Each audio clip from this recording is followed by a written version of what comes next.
साहेब जी, मेरे सभी भाइयों बहनों बेटा बेटी माता पिता को भक्ति की सत साहेब। तो आज हम सुनेंगे संत रामपाल जी महाराज की अमृतवाणी में अमृत सत्संग। हमारे पास जब भी टाइम हो हमने गुरु परमात्मा जी के सत्संग सुनते रहना। चाहे हमने पहले कितनी बार ही सत्संग सुन लिया हो, फिर भी हमने सत्संग सुनने के लिए टाइम जरूर निकालना। तो सुनते हैं सभी भाई बहन बेटा बेटी माता पिता मिलजुल करके सत्संग संत रामपाल जी महाराज की सत साहेब जी। इस नित्यानंद महाराज के गुरुदेव थे, तो इससे सिद्ध हो गया कि कौन से कुएं का पानी है। ये स्वर्ग तक की साधना श्री नित्यानंद जी महाराज किया करते थे, संत नित्यानंद जी। तो और वो सुखदेव को कैसे ज्ञान प्राप्त हुआ आपको सुबह बताया। अब सुबह आपको बताया तो वही ज्ञान संत गरीबदास जी महाराज जी ने अपनी अमृतवाणी में लिखा है। और कैसे राजा जनक ने उस बूढ़ी आत्मा को समझाया। अब जैसे कि सुखदेव ऋषि जी को भगवान विष्णु ने भी ये कह दिया था कि आप जाइए और राजा जनक से उपदेश लीजिए। उसी आधार से उसने राजा जनक से उपदेश लिया। फिर राजा जनक ने उनको सुखदेव को बताया कि जो साधना जिस सिद्धि को प्राप्त करके आप घूम रहे हो, इससे आपका मोक्ष नहीं है। अब गरीबदास जी की वाणी का आनंद, यानी परमात्मा सच्चिदानंद घन की वाणी है ये। परमेश्वर कबीर जी ने गरीबदास जी महाराज जी के अंतःकरण में, अर्थात इस कंप्यूटर में, उनकी आत्मा में, आत्मा की जिप में वो डाल दिया अपना पूरा मटेरियल, पूरा ज्ञान भर दिया। तो गरीबदास साहिब जी ने क्या बताया है, कल्प करी शिव पुरुष को गौरी सुनाया ज्ञान, आशा तृष्णा थर हुई अमर कच्छ परवान। सुनत ज्ञान अनभय पद बाणी, अंड फूट चेतन वह प्राणी। कोट कोट जन्मों के कर्मा, दमन किए चिन्ह निज धर्मा। ऐसा ज्ञान अगम गौराया, पर जामी चेतन हो आया। चेतन होकर भरा हुंकारा, शिव योगी मन माही संभारा। जैसे अमरनाथ कैसे बना, एक समय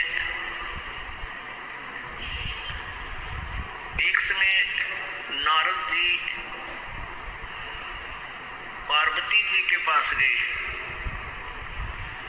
पार्वती जी से कहा कि हे माई, आपके 108 जन्म हो चुके हैं और आप जन्म और मृत्यु के इस घोर कष्ट को सहन कर रही हैं।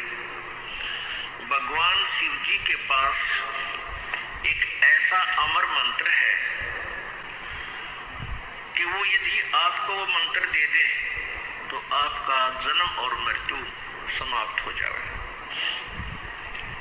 अब पार्वती जी ने कहा कि भाई नारद, आप क्या बात कह रहे हो? भगवान शंकर जी मुझसे बहुत प्यार करते हैं और मुझसे कोई भी वस्तु छुपा कर नहीं रखते। यदि उनके पास ये मंत्र होता और मैं जन्मती मरती रहती, क्या ये मुझे देख सकते थे? भगवान नारद जी ने कहा कि माता, आपके विश्वास के लिए भगवान शिव जी जो गले में 108 जो सिर डाल रखे ना, खप्पर खोपड़ी, वो आपके हैं। आपसे इतना प्यार करता है ये, आपकी मृत्यु के बाद भी आपकी इस निशानी को साथ रखता है। लेकिन मंत्र आपको नहीं दे रहा, ये मुझे नहीं मालूम, ये वही बताएंगे। पार्वती एकदम थर्रागी, सारी काटगी कि सचमुच जो शीश, वो गले में उन्होंने जो ये खोपड़ी की माला पहन रखी, वो सचमुच मेरे हैं। अका माता आपके हैं। और नारद कभी झूठ नहीं बोला करता। तेरी ठीक है ऋषि जी। अब नारद जी तो लगा के इंजेक्शन निकल गए। अब पार्वती के बेचैनी होगी कि भी नारद जी ने हमसे क्या लेना देना था झूठ बोल के, और भगवान शंकर जी मुझे मंत्र नहीं दे रहे, ये क्या कारण है, समझ में नहीं आई। भगवान शिव जी सामने घर पर आए, और पहले तो पति पत्नी का व्यवहार आपको मालूम है जैसा होता है। ये भले ही परम आत्मा है यानी श्रेष्ठ आत्मा है, लेकिन है ये भी जीव ही। इनके अंदर भी वही गुण और अवगुण है जो आप जी में है, लेकिन आप जी में हमसे वो उत्तम गुण अधिक है। दुर्गुण भी थोड़े से कम है, पर है अवश्य। तो पहले तो पार्वती नखरे करा करती, जब वो घर पाते इब तक कहाँ थे आपने, हमारा जानने को नहीं, यानी जिस तरह की व्यवहार बातें होती है कभी आकड़ जाती। अब उस दिन जब आए भगवान शंकर जी और चरणों में गिर गए। अब जब भगवान शंकर जी आए, आते ही चरणों में लौट गई, चरण पकड़ कर रोने लगी। तो शंकर भगवान ने सोचा आज ये उल्टी गंगा कैसे चढ़गी, कमाल हो गया भाई, आज ये मेरे चरणों को कैसे पकड़ रही है। तो उसने सोचा किसी ने कुछ 19-21 कह तो नहीं दिया किसी यहाँ के देवता ने। तो पूछा क्या कारण है, किसी ने कुछ कहा है तो मुझे बताओ। अब वो रोती रोती कह रही है कि भगवान अवश्य मुझ दासी से कोई भूल बनी है, मैं अवश्य मुझ में कोई त्रुटि रही होगी, आपने मुझसे एक अनमोल वस्तु छुपा रखी है। अब शंकर भगवान तो सोच भी नहीं सकते थे कि इसकी बुद्धि वहां तक पहुंचेगी। ये तो गहने और जेवरात तक उड़ गई थी, ताई आभूषणों की डिमांड किया करती थी, और आज ये क्या, तो उसने सोचा कोई पहरे देख ली होगी बढ़िया आभूषण, तो उसने सोचा या कोई और डिमांड करती होगी। तो पार्वती ने कहा आपने मुझसे कोई अनमोल वस्तु छुपा रखी है, ये भगवान ये आपके गले में ये मेरे ही शीश है क्या। शंकर भगवान बोला कि कौन आया था आज अपने, मैंने साची बता। तो पार्वती बोली नारद जी आए थे। तो जान के भगवान शंकर ला गया पतंगा कर क्या काम आ जी, घर में लड़ाई करवाया गया, और वह जो ज्ञान है जो मंत्र है वो भी कह गया होगा, अवश्य बताया गया होगा, और वो मैं बता नहीं सकूंगा जब तक इसके हृदय में सीध नहीं होगी, सच्चाई नहीं होगी। फिर भी पूछा कि और क्या बात है बताइए। कहने लगा कि भगवान आपने मुझसे एक अनमोल मंत्र छुपा रखा है, मैं जन्मती हूँ मरती हूँ, आप मुझसे कितना प्यार करते हो, आप दुखी नहीं हुए होगे। भगवान शंकर बोला आज ये तेरी बुद्धि की बात को जा, ये किसने ज्ञान दिया तेरे थे कि नारद मुनि जी आए थे, और आज मुझे काफी देर तक सत्संग के माध्यम से ये ज्ञान सुनाया।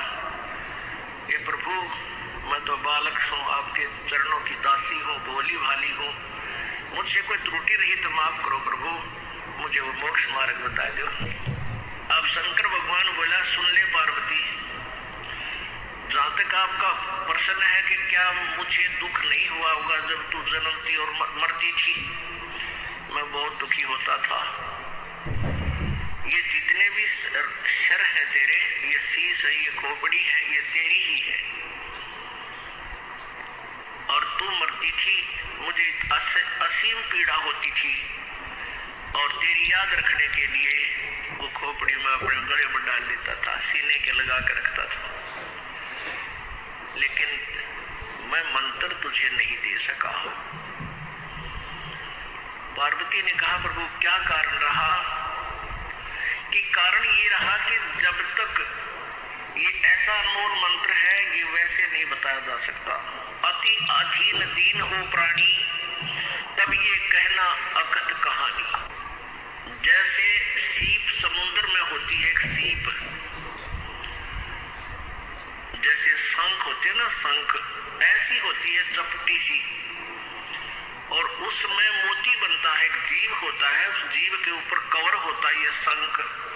तो आम देखे होंगे आपने, इससे मिलती जुलती लेकिन आकार दूसरा होता है, चपटा सा होता है।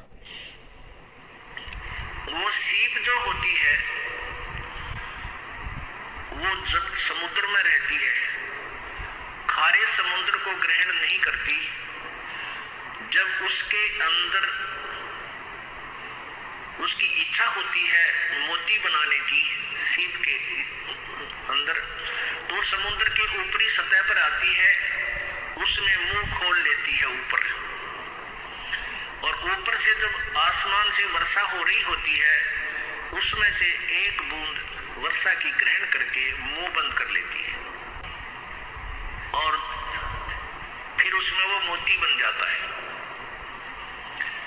और सीप का मुंह खुला ना हो, सीप का मुंह बंद हो और वो ऊपरी सतह पर हो, तो पूरा सामन बरस जा, कितना वर्षा हो ले वो उसमें मोती नहीं बन सकते, क्योंकि वो वस्तु अंदर नहीं जा सकी। तो भगवान शिव जी ने कहा कि अभी तक तेरे अंतःकरण में डिमांड नहीं थी इस मंत्र के पाने की।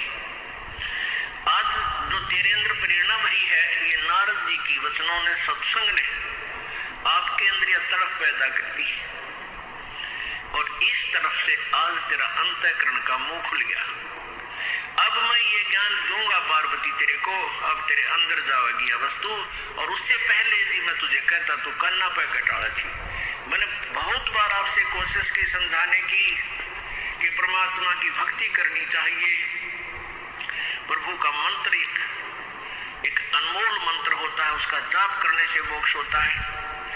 आप टाल जाती थी, आप कह देती थी मुझे भगवान मिला हुआ, मुझे किसी की भक्ति की आवश्यकता नहीं है, मैं और किस भगवान की पूजा करूं?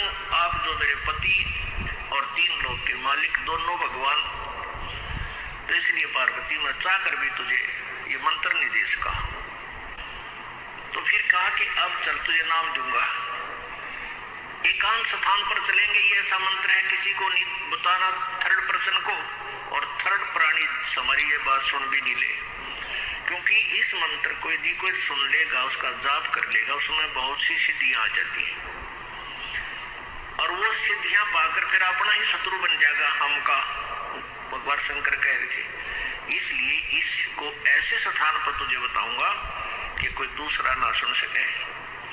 जहां पर ये अमरनाथ बना हुआ है, वहां जाकर के भगवान शंकर जी ने एक सूखा वृक्ष देखा, सूखा वृक्ष जिसके कति सूख जाकर पत्ते वत्ते नहीं हो, केवल वो टहनी और तना खड़ा हो। उसके पास जाकर के और ऐसे 3 बार ताली बजाई, ऐसे तो इतनी जबरदस्त आवाज हुई कि आसपास के कोई पक्षी भी था भूल भटक के वहां पर सब उड़ गए।